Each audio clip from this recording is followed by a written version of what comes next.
As minhas redes sociais, GitHub, Twitter. Eu comecei na programação bem baixo nível, então programando lá C, trabalhei um pouco com automação, programei um pouco no Metal, mas hoje eu estou aí na vida de rubista, bem feliz, e enfim, hoje a gente vai falar um pouquinho aí com vocês. Bom, meu nome é André Henrique, também minhas redes sociais, não estão muito atualizadas, mas falar comigo eu respondo. Eu, ao contrário do Bruno, comecei trabalhando com Flash, fazendo objetos educacionais. Daí eu fiz a transição junto com o mercado para o JavaScript e passei a trabalhar também com Ruby, mais puxado para o lado do front. Esse é o Yuri. Obrigado, Yuri, por ter sido brasileiro por uns dias, pena que não deu, mas fica aí o agradecimento. A gente trabalha na AutoSeg. Essa é a nossa equipe preparada para fazer um deploy. Na verdade, a gente estava num kart, mas enfim. A gente trabalha com software de IAM. Então, a gente cuida de gestão de identidade e cuida daqueles sisteminhas que todo mundo conhece de poucas letras. Então, AD, SAP, Mainframe, enfim. E a gente tem um outro software também de cofre de senhas, com um pouco de automação, scripts guardados, criptografados dentro do cofre, conseguindo disparar algumas rotinas.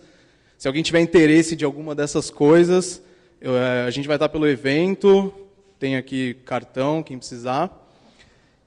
Mas vamos lá para o assunto de hoje. Por que a gente veio falar disso hoje? Bom, o primeiro ponto foi, a gente foi buscar essa solução do Docker, porque a gente tinha um problema muito sério num dos nossos produtos, um problema de deploy e manutenção dele, estava bem complicado. Então a gente foi procurar essa solução. E outro problema também era a questão dos devs. Como a gente tem, como o Bruno falou, dois produtos diferentes, os devs que estavam trabalhando no produto A não conseguiam trabalhar no produto B, porque só o trabalho de fazer uma segunda instalação do segundo projeto, que apesar dos dois terem tecnologias similares, tinha muito conflito por causa de versão e dependências entre eles. Então, essa foi por isso que a gente foi atrás desse caminho. Um outro motivo também foi a escassez de conteúdo. E aí, provavelmente alguém vai me perguntar e falar, pô, mas todo mundo fala de Docker, Docker já está aí faz um tempo, não é desse ano. Como assim escassez de conteúdo? Realmente, tem muito blog post, tem um monte de paper, enfim, mas a gente reparou que eles são focados muito em uma parte do processo. Ou eles te ensinam o que é o Docker, ou, enfim, como é que eu rodo as coisas lá dentro, como é que isso facilita a vida de um dev para melhorar a máquina e ficar mais fácil de trabalhar, ou como que isso facilita um deploy em produção, mas a stack inteira a gente não encontrou um guia, um jeito de falar, não, segue esse caminho aqui que vai dar certinho, você vai conseguir usar isso no seu ambiente de teste, no seu ambiente de dev, no seu ambiente de prod. E aí, por conta disso, a gente perdeu não, né? Mas, enfim, a gente levou um bom tempo de pesquisa para conseguir juntar todas essas peças do quebra-cabeça aí. Então, por fim, a gente decidiu fazer essa talk para compartilhar essa experiência, que a gente percebeu que não deve ser só a gente que teve essa dificuldade aí quando a gente começando no trabalho com Docker. Então, vamos lá. A ideia é colocando a baleia nos trilhos. Então, a gente precisava unir Docker e Rails. E a ideia de hoje, nessa talk, não é ser exatamente muito técnica. Ninguém vai sair daqui sendo um doutor em Docker. Mas é mais uma conversa mesmo para vocês verem o que a gente passou e quais os caminhos que a gente tomou e o que a gente está achando disso. Então, vamos lá. Antes de começar tudo isso, não tem como a gente deixar de falar dessa etapa aqui, apesar de eu ter falado que a palestra ela não é técnica, não tem termos técnicos tanto, mas às vezes fica uma confusão a respeito do que é imagem e o que é container, e como a gente vai usar esses termos aqui para frente, então é legal a gente exemplificar isso. Então, a imagem, eu resumi ela aqui como sendo um template.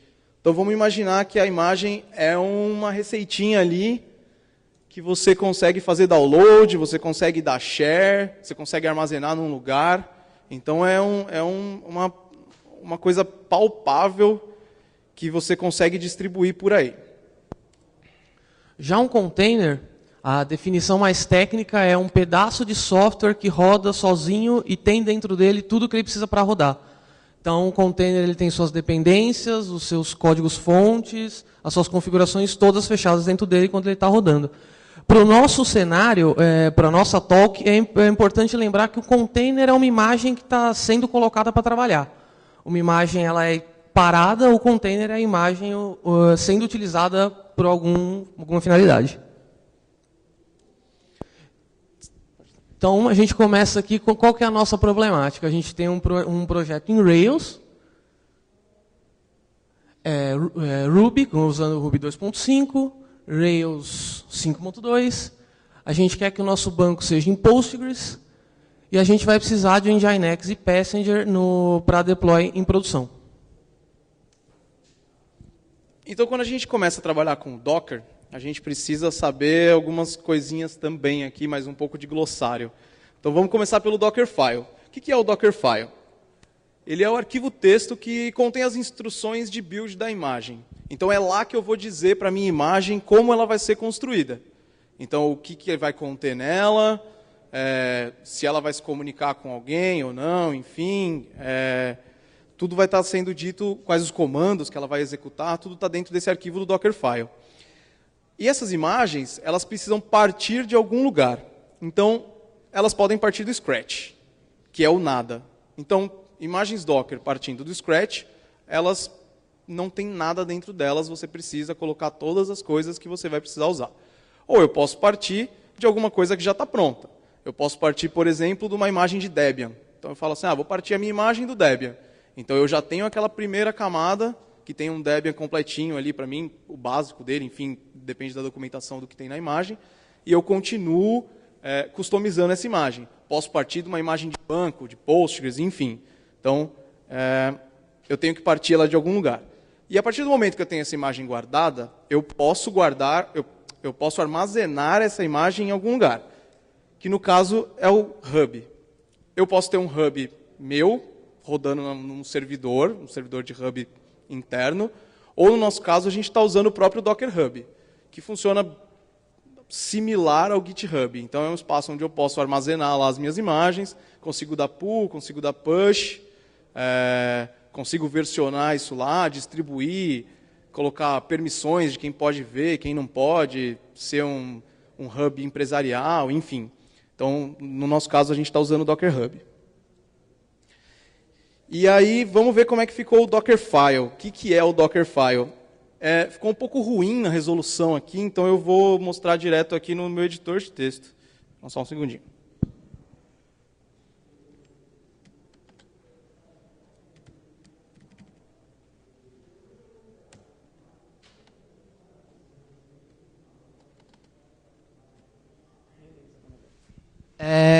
O Dockerfile ele funciona da seguinte forma. Ele tem essas instruções, que são as palavras, as primeiras palavras de cada linha que estão ali em all caps.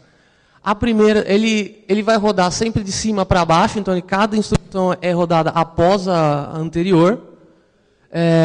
Ele consegue, quando ele faz o build da imagem, como ele funciona dessa forma, que cada passo vai um depois do outro, ele consegue trabalhar com cache. Então, por exemplo, se eu tenho um Dockerfile que até o passo 20, ele está exatamente igual, eu fiz uma mudança só no passo 21, quando eu vou fazer o build da imagem, ele vai conseguir pegar o cache do passo 20 e partir a partir do 21, que foi onde eu fiz a minha modificação.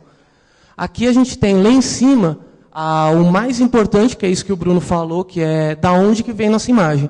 No nosso caso, a gente escolheu pegar a imagem do Passenger Ruby 2.5, porque como a gente vai precisar do Passenger... Sem querer, acho. Beleza. Como a gente vai precisar do Passenger, a gente vai precisar do Ruby, a gente tem essa imagem que ela é oficial da Fusion, e bem documentada, então a gente escolheu partir dela. Maintainer, que é quem é o dono da imagem. Ali embaixo a gente tem o Expose, que expõe as portas que esse container vai usar, que esse container vai expor para a máquina host. Então, no caso, ali está a porta 80 e a 443 que vão ser usadas pelo Nginx. e a porta 3000, que vai ser usada em desenvolvimento. Você consegue setar variáveis de ambiente, então eu coloquei onde eu vou instalar a minha aplicação, qual que é o meu ambiente que é desenvolvimento.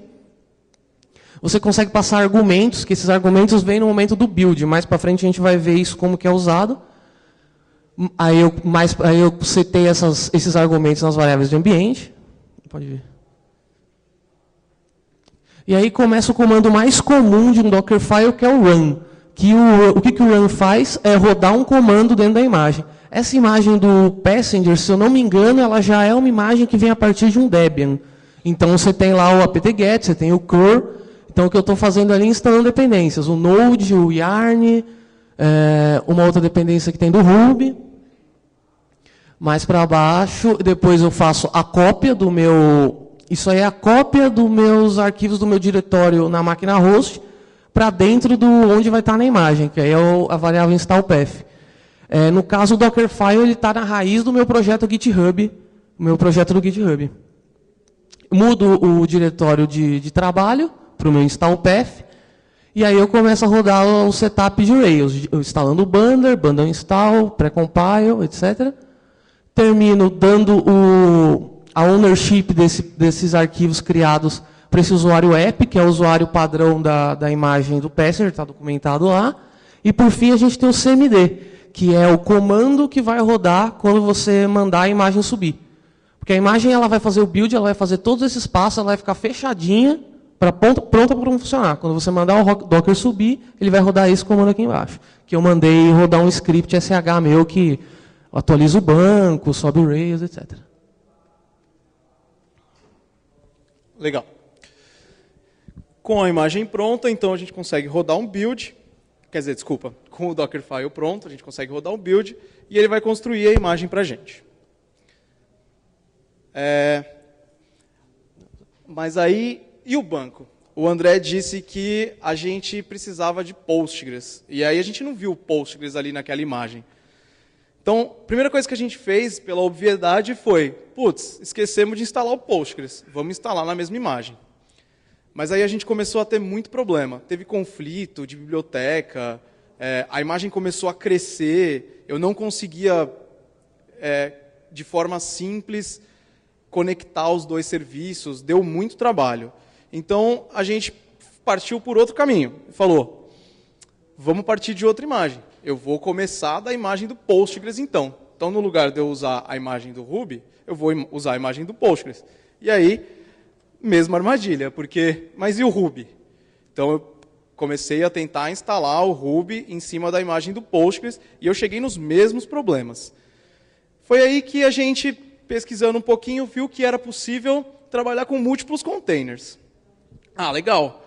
Eu sei que o Docker é uma tecnologia que traz para mim coisas que eu tenho certeza que estão funcionando. Ótimo. Então, se eu subir um container de Rails e um container de Postgres, as duas coisas vão funcionar muito bem. Mas como é que eu faço elas conversarem? Então, vamos voltar para o glossário. Coisas que eu preciso saber. Volume. O que é o volume? Então, é um arquivo ou diretório do container que é usado para persistir dados na máquina local ou até mesmo em outro container.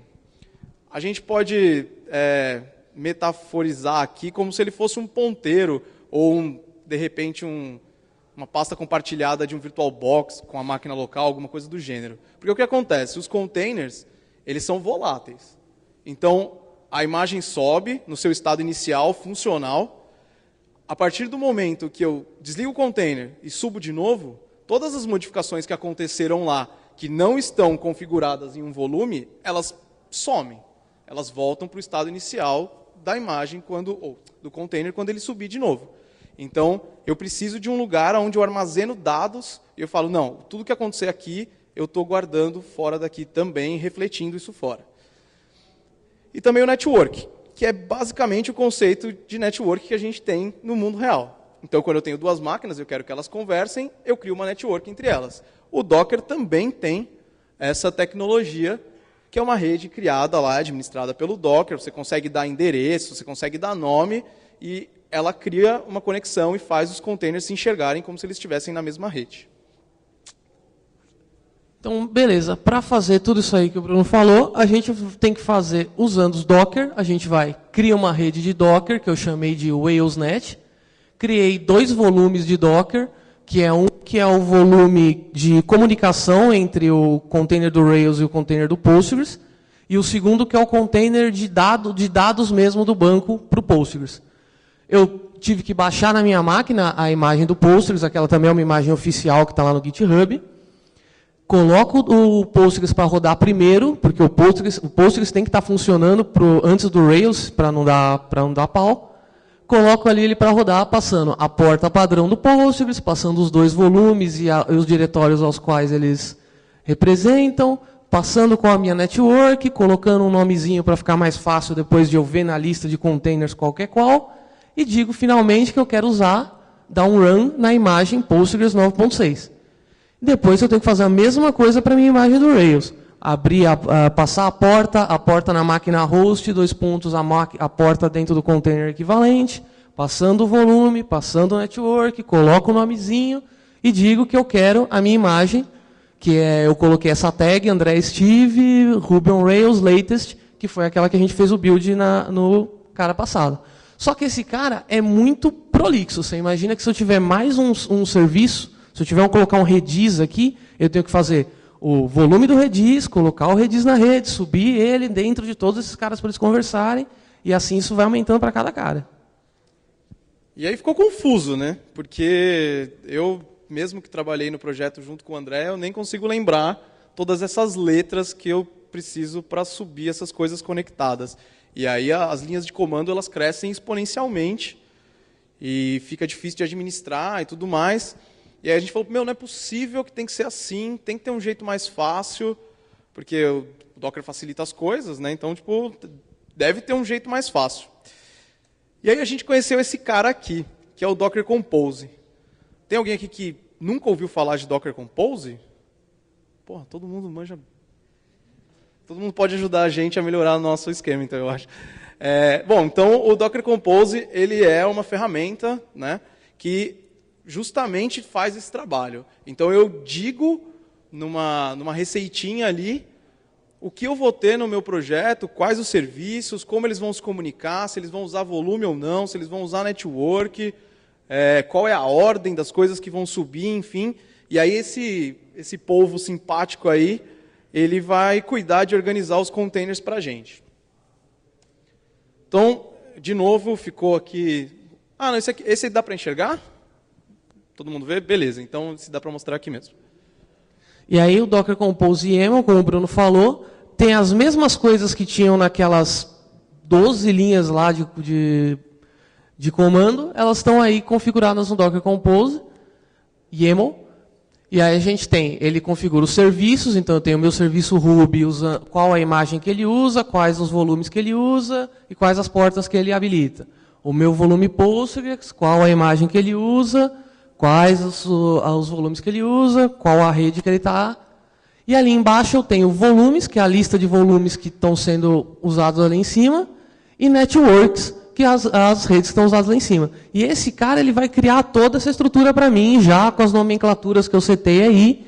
Vai ficar muito mais fácil ele rodar isso, porque ele vai precisar só de um comando, que é Docker Compose up. O "-d" ali é para rodar em modo de background, e é isso aí. É o mesmo que a gente fez com todas aquelas linhas de comando lá. E aí, depois que eu tenho o meu container rodando, eu consigo executar algumas ações dentro dele. Então, já aqui com o comando do exec, eu consigo normalmente trabalhar dentro do container como eu trabalharia fora. Então, eu starto um console do Rails, eu rodo as instalações se eu quiser, eu posso startar um bash dentro do container para eu, de repente, fazer um debug, alterar alguma coisa lá dentro, enfim. Então, fica bem simples de trabalhar dessa forma. Eu digo qual é o nome do container que eu vou executar aquele comando e qual o comando que vai ser executado.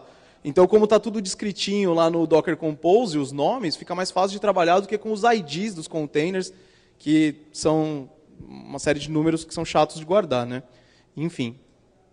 Legal, aprendi, mas ainda tenho umas dúvidas. Toda vez que eu faço mudança, eu preciso fazer build? Em produção, como é que eu coloco o banco num lugar seguro? E se eu trabalhar com CI? Por exemplo, lá na AutoSeg a gente trabalha com Semaphore.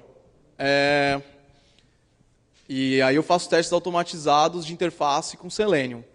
Putz, se estiver no meu Docker Compose, quando eu subir na máquina, eu vou precisar ter isso instalado na minha máquina? Não vou precisar? O container vai ficar grande ou não? Enfim, começou a ficar... Parecia que estava indo por um caminho legal, mas a gente começou a se confundir de novo. Começou a ficar grande. Aí, legal, a gente tem um Docker Compose agora, mas agora ele virou uma bíblia. Como é que a gente trabalha com isso? Descobrimos que a gente pode trabalhar com múltiplos composes. Então, eu posso ter um compose específico para cada tipo de ambiente. E aí, no caso, a gente faz algumas alterações simples para a gente conseguir usar todos os serviços. Vê se dá para ver no slide, porque às vezes... Não, esse não deu. Esse eu vou pegar aqui. Bom, como o Bruno vai mostrando aí, o que a gente fez foi extrair o que era comum a todos os ambientes para o Docker Compose YAML principal e criar um Docker Compose para o ambiente de dev, um Docker Compose para o ambiente de prod. E aí, no caso, no ambiente de dev, você consegue, por exemplo, colocar ali que eu quero que tenha um volume que diz que todo o código dentro do meu container, na verdade, vai usar o da minha máquina host. Então, no seu ambiente de dev, as suas alterações no seu código que você vai fazer vão refletir no que está rodando, sem você precisar fazer um build.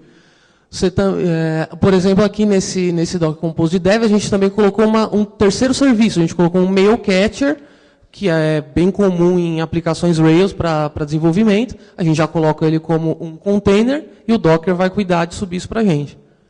No Docker Compose de prod, dá para ver que ele é bem mais restrito, porque a gente deixou apenas as portas que o Nginx vai usar mesmo, e a gente se preocupou, por outro lado, a gente se preocupou em criar volumes para log, arquivos de log, a gente não perder isso quando o container cai, e para os arquivos de dados do banco, no caso de dev, a gente deixou rodar dentro de um volume que é gerenciado pelo Docker.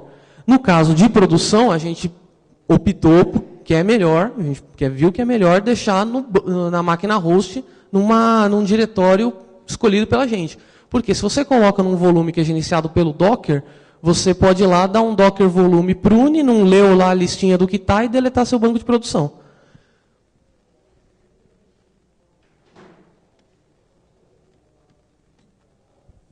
Legal. E aqui, como o Bruno falou, a gente usa lá na AutoSeg o Semaphore. Então a gente tem um hook, que esse aqui basicamente quando a master passa, ela manda rodar isso aqui, que faz o Docker build da imagem passando os argumentos, que é aquela instrução arg que tinha no Dockerfile. Ele vai substituir por esses valores que estão nessas variáveis de ambiente que você seta no seu CI. Faço o meu build da imagem, terminei o build da imagem, eu dou o push para o meu repositório Docker Hub.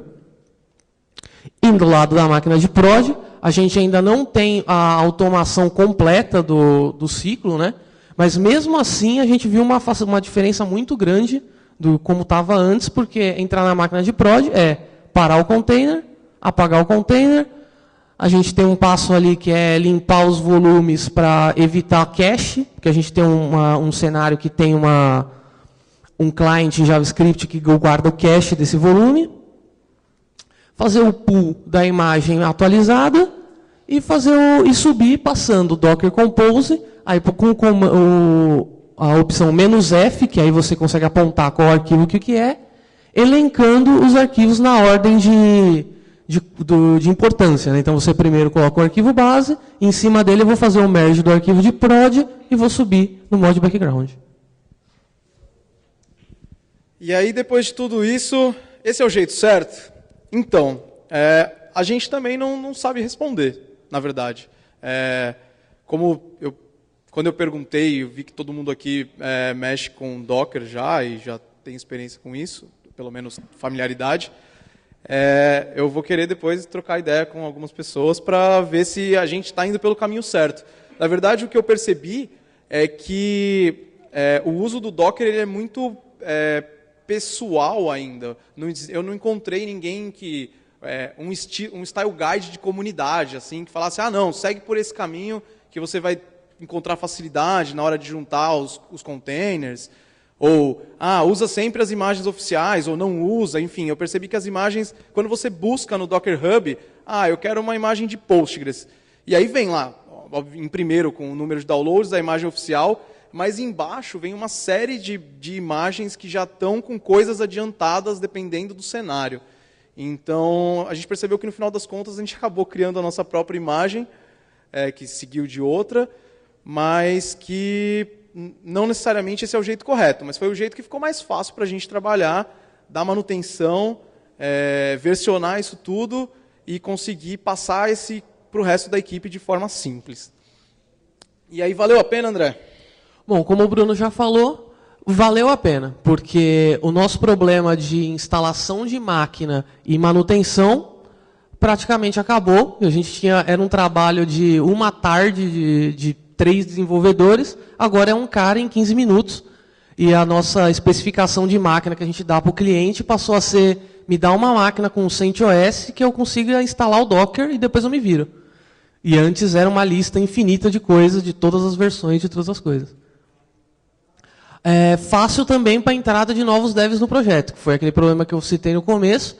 Agora é a mesma coisa que vale para a produção, vale na máquina do cara, que é instala o Docker, roda o Docker Compose e você está trabalhando. A gente viu um ponto que a gente achou bem legal, é que fica fácil de você testar a versão de, por exemplo, fazer o upgrade de versão de Ruby. Porque você pode mudar só a versão da sua imagem base, ver o problema que acontece e voltar isso com facilidade, sem você ter que instalar um Ruby todo, fazer uma compilação toda do Ruby. E isso também vale para as nossas próprias imagens. Então, a gente consegue subir no cliente, viu que deu errado, faz o rollback só mudando no Dockerfile ali a tagzinha no final. E a distribuição homogênea, que acaba com, como sempre falam aí do Docker, acaba com aquele mito na minha máquina roda. Porque se você tem um cenário que na sua máquina está rodando, tem que rodar em dev na máquina de todo mundo igual. Se está rodando em prod no cliente A, tem que rodar em prod no cliente B. E se você está com um problema no CI, você também consegue debugar exatamente o problema que está acontecendo no CI, porque ele está usando a sua imagem do Docker. E aí ficaram alguns pontos de atenção, de aprendizado aí para a gente, que os que mais chamaram a atenção foi o uso da tag latest. No começo a gente não deu muita atenção para isso. Então, nem vamos colocar qual que é a tag das imagens que a gente está usando, porque o Docker vai pegar sempre a mais nova para mim. Mas aí teve um dia que a gente chegou de manhã e tudo estava quebrado. E a gente não sabia exatamente por quê. E aí a gente descobriu que naquela manhã os desenvolvedores de uma biblioteca que a gente usa tinham feito uma modificação que dava conflito com o nosso sistema. E a gente levou um tempo até descobrir tudo isso. E aí a gente percebeu que o melhor era versionar mesmo. Então, eu escolho a imagem, a versão que eu vou usar. E se eu precisar atualizar, sai uma versão nova. Tem correção de segurança, enfim, tem novas features que eu quero usar. Eu testo isso no ambiente controlado. Se der certo, eu passo isso para a produção. Se não, beleza, eu fico com a imagem anterior. E isso vale para a gente também. Porque quando a gente começou a usar o Docker Hub, a gente também não se preocupava com as versões de tag. Então, tudo era compilado, buildado e mandado para a tag latest. Então, no fundo, eu ficava sobrescrevendo imagens e aí eu não tinha o histórico disso, eu não tinha um versionamento direitinho do meu próprio software. Então, a gente aprendeu que é legal dizer qual é a tag que eu estou trabalhando e não deixar o Docker cuidar para mim só com a latest. Um outro ponto de atenção foi a abstração. E aí, quando eu estou falando de abstração, é abstração de entendimento humano mesmo. Porque quando a gente foi passar isso para a equipe, e até hoje mesmo, às vezes, em alguns desenhos de lousa, a gente se pega perguntando assim, mas isso está rodando fora do container, está dentro do container, esse comando que eu executei veio da onde? Ele usou o Ruby que eu tenho na máquina, usou o que está no container. Então, ainda tem um degrauzinho aí de abstração e de conhecimento que precisa ficar martelando para ficar bem claro na hora de usar. E o perigo dos volumes mal configurados, que é o que a gente falou aqui, no sentido do container ser volátil. Então, vamos imaginar que você colocou o seu software em produção num cliente, deixou lá ele rodando 20 dias, não configurou isso daí, o cliente está usando, está colocando dado, está cadastrando usuário, aí por qualquer motivo de manutenção ou problema, isso caiu, subiu e você perdeu 20 dias de dados do seu cliente. Então é muito importante a gente saber configurar os volumes e ter certeza do que está fazendo quando está em produção, para que a gente não arme uma armadilha para nós mesmos. E é isso. Eu curti saber que tem bastante gente que está usando Compose. Eu recomendo todo mundo a fazer teste, a tentar brincar, a estudar, porque realmente facilitou muito a nossa vida. E a gente perdeu o medo de que aparecessem projetos novos, assim, porque hoje é muito mais fácil distribuir e personalizar as coisas de acordo com a nossa necessidade. Perguntas? A gente tem 10 minutinhos aí. A gente vai deixar os links, depois acho que a gente vai distribuir a palestra em algum lugar aí oficial do Fizzly. Tem aí o GitHub do André e o endereço do Docker Hub, onde a gente armazenou nossa imagem. Pode falar.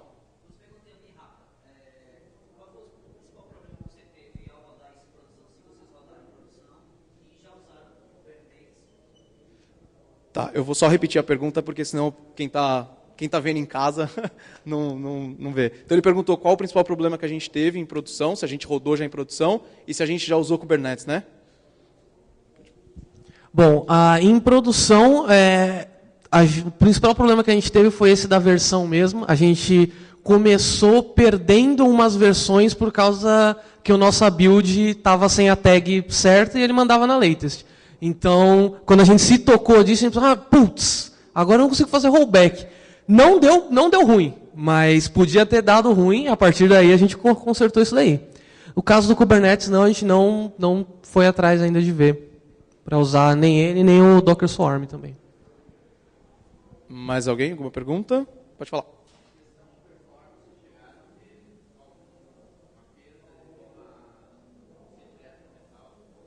Questão de performance, a gente não sentiu diferença de performance. A gente tem bastante acesso simultâneo no nosso software e tudo mais, e a gente realmente não sentiu questão de performance de nenhum modo, nem de dados, nem de tráfego, foi igual. Eu não sei se, de repente, com uma escala muito maior isso vai acontecer, mas na nossa escala de dados a gente ainda não sentiu isso. E também nem nas máquinas dos devs, que a minha, por exemplo, é bem porcaria e está bem tranquilo, não teve perda por causa do Docker, não. Pode falar.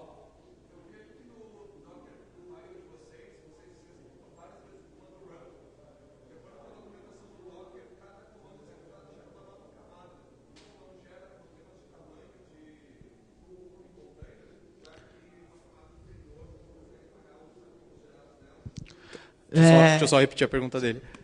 Ele perguntou se no nosso Dockerfile que tem uma série de comandos run, um em cada linha, certo? E aí na documentação, cada run desse gera uma camada nova, e se isso não traz um problema de tamanho, enfim, para a gente, por causa do excesso de runs. Bom, eu posso estar errado, mas o que eu reparei é que o que ele faz, ele gera um problema na sua máquina onde você faz o build, porque a cada run, que a cada comando, ele vai gerar uma imagem que ele chama de imagem intermediária, isso, obrigado. Que ele vai gerar essa imagem intermediária, que é para salvar aquele cache lá, para quando você mudar um comando, você conseguir partir a partir dali.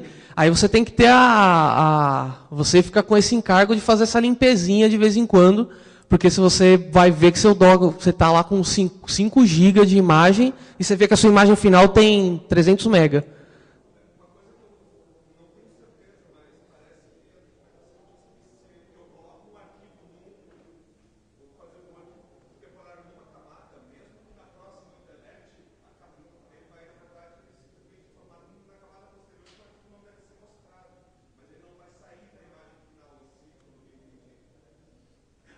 Pode ser, isso aí eu não sei te dizer.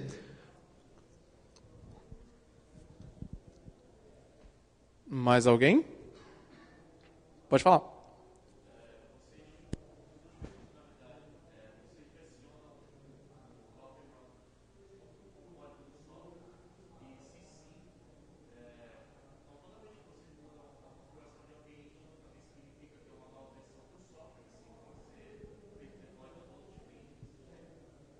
Tá, ele perguntou se a gente versiona o nosso Dockerfile, né, a nossa configuração de Docker, junto com o software, né, no mesmo repositório. E se aí toda vez que eu mudo isso é uma versão nova de software para cada cliente. Bom, as coisas como variáveis de ambiente, algumas configurações que a gente identificou que são muito mutáveis, como, por exemplo, arquivo de configuração de Nginx. Esse cara a gente deixou num volume também. Variáveis de ambiente você consegue passar no Docker Compose, você consegue colocar as variáveis de ambiente. Então, no caso, você só teria que mudar o seu Docker Compose. E você pode até usar um arquivo .env. Aí você pode colocar sua lista de variáveis de ambiente, deixar isso na sua máquina host, para quando o Docker Compose subir, ele subir usando aquelas variáveis de ambiente. A gente está versionando batendo com a tag do GitHub, então a gente tenta fazer, quando tenho que lançar pelo menos uma vez por semana, fazer uma tag nova, e essa tag nova gera uma release nova no Docker Hub. E a gente atualiza os clientes, os nossos clientes também sob demanda. A gente tem que falar com eles, ver se as coisas que foram colocadas nessa release resolvem problemas que eles pediram, né, bugs que eles identificaram, ou funcionalidades que eles pediram. E a gente faz mais ou menos, cada cliente tem o seu próprio track ali.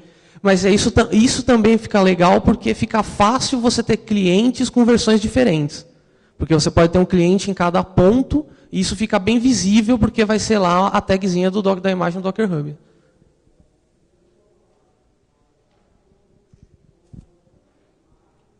Acho que esse ponto é até legal levantar, que o fato da gente conseguir manter clientes em versões diferentes ajudou bastante a gente.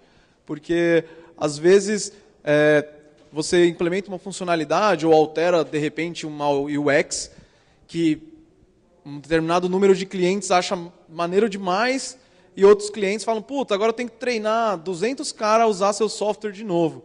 Então, a gente ganhou esse leque de poder falar, não, beleza, vocês querem usar a versão antiga, tranquilo, e a galera está na mais nova.